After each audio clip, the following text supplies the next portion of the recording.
عورت کے مرد کے ساتھ ناجائز تعلقات۔ غسل کے دوران مدینہ کی ایک عورت نے مردہ عورت کی ران پر ہاتھ رکھتے ہوئے یہ الفاظ کہے کہ اس عورت کے فلاں مرد کے ساتھ ناجائز تعلقات تھے۔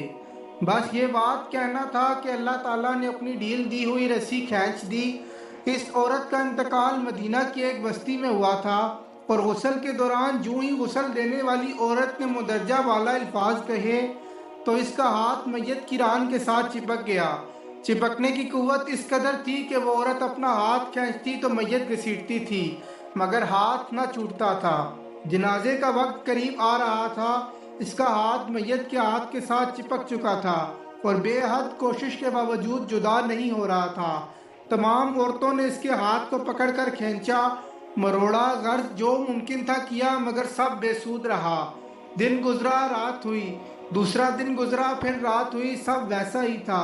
میت سے بدبو آنے لگی اور اس کے پاس ٹھہرنا بیٹھنا مشکل ہو گیا۔ مولوی صاحبان، قاری صاحبان اور تمام اسلامی طبقے سے مشاورت کے بعد طے ہوا کہ غسال عورت کا ہاتھ کاٹ کر جدا کیا جائے اور میت کو اس کے ہاتھ سمیت دفنا دیا جائے، مگر اس فیصلے کو غسال عورت اور اس کے خاندان نے یہ کہہ کر رد کر دیا کہ ہم اپنے خاندان کی عورت کو معذور نہیں کر سکتے، لہٰذا ہمیں یہ فیصلہ قبول نہیں۔ دوسری صورت یہ بتائی گئی کہ میت کے جسم کا وہ حصہ کاٹ دیا جائے اور ہاتھ کو آزاد کر کے میت دفنا دی جائے، مگر یہ فیصلہ بھی بے سود۔ اس بار میت کے خاندان نے اعتراض اٹھایا کہ ہم اپنی میت کی یہ توہین برداشت نہیں کرتے، ہم یہ توہین کرنے سے بہرحال قاصر ہیں۔ اس دور میں امام مالک قاضی تھے، بات امام مالک تک پہنچائی گئی، اس کیس کا فیصلہ کیا جائے۔ امام مالک اس گھر پہنچے اور صورتحال بانپ کر غسال عورت سے سوال کیا، اے عورت، کیا تم نے غسل کے دوران اس میت کے بارے میں کوئی بات کہی؟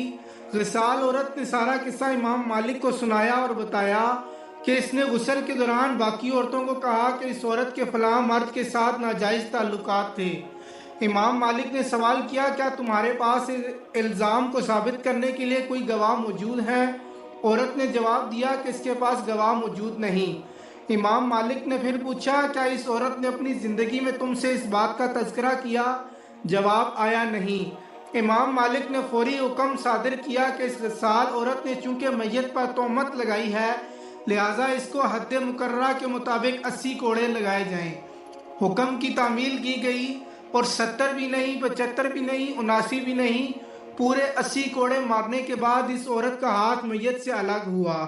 آج ہم تہمت لگاتے وقت ذرا نہیں سوچتے، استغفر اللہ۔ اللہ پاک سب مسلمانوں پر اپنی رحمت فرمائے۔ نصیحت سمجھ کر آگے شیئر کریں۔ Please subscribe my channel.